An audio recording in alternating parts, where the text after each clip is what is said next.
ಬಿಸಿ ರೋಡಿನ ತಾಲೂಕು ಆಡಳಿತ ಸೌಧದ ಕಚೇರಿಯಲ್ಲಿ ಮಹಾವೀರ ಜಯಂತಿ ಆಚರಣೆ ಕಾರ್ಯಕ್ರಮ ನಡೆಯಿತು.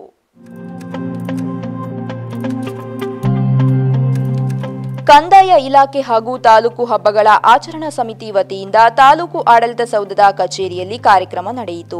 ಕಾರ್ಯಕ್ರಮವನ್ನು ಉದ್ಘಾಟಿಸಿ ಮಾತನಾಡಿದ ತಾಲೂಕು ತಹಶೀಲ್ದಾರ್ ಅರ್ಚನಾ ಭಟ್ ಅವರು, ಅಹಿಂಸೆಯ ಪ್ರತಿಪಾದಿಸಿದ ಮಹಾವೀರ ಅವರ ಜಯಂತಿ ಆಚರಣೆಗೆ ಮೊದಲು ಅವರ ಜೀವನದ ಚರಿತ್ರೆಯನ್ನು ತಿಳಿದು ಮೈಗೂಡಿಸಿಕೊಳ್ಳುವ ಕೆಲಸ ಆಗಬೇಕಾಗಿದೆ. 5 ನಿಯಮಗಳ ಚೌಕಟ್ಟಿನೊಳಗೆ ಜೀವನ ಮಾಡಲು ಅವರು ನೀಡಿದ ಸಂದೇಶ ದೇಶದ ಮೂಲೆ ಮೂಲೆಗೂ ತಲುಪಬೇಕಾಗಿದೆ ಎಂದರು.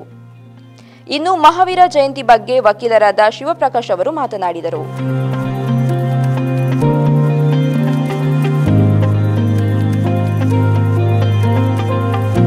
ಅಗತ್ಯವಿತ್ತು ಅಂತದ್ದೊಂದನ್ನ ಒಂದು ರಿಫಾರ್ಮ್ ತರ ಅಥವಾ ಒಂದು ಸಮಾಜದ ಒಂದೇ ಕಡೆ ಹೋಗ್ತಿದೆ, ಈ ಸಮಾಜದಲ್ಲಿ ಈ ಕೊರತೆ ಇದೆ ಅಂತ ಹೇಳಿ ಅದನ್ನ ಅರ್ಥ ಮಾಡಿಕೊಂಡು ಅನೇಕ ಮಹಾಪುರುಷರು ಬರ್ತಾರೆ.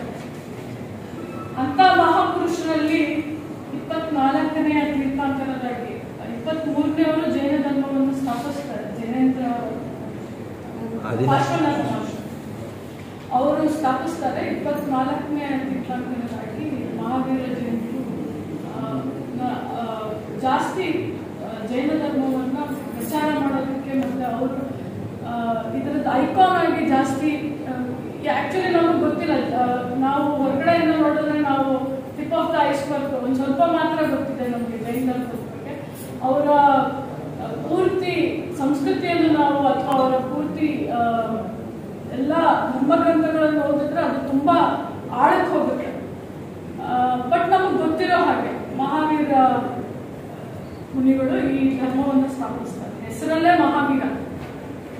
ಅವರು ಅಹಿಂಸೆಯನ್ನು ಪ್ರತಿಪಾದಿಸ್ತಾರೆ. ಅವ್ರು ಎಂತ ವೀರ ಅಂದ್ರೆ ಜೀವನದಲ್ಲಿ